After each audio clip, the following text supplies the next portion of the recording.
Next, I want to show using the calculator to find the standard deviation of a grouped frequency distribution. Number 8 says, sample a frequency distribution for ages in a study. So because they use the word sample, this frequency distribution represents a sample and not a population. Our first step is to calculate all of the midpoints of these classes.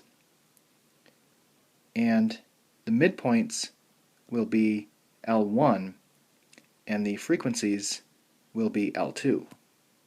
Now I've calculated my 1 var stats. So the mean is 36.0 if you round to the tenths place. And the standard deviation is S. So I've copied down the mean. The standard deviation is 13.50, and I want to square the unrounded standard deviation to get the variance,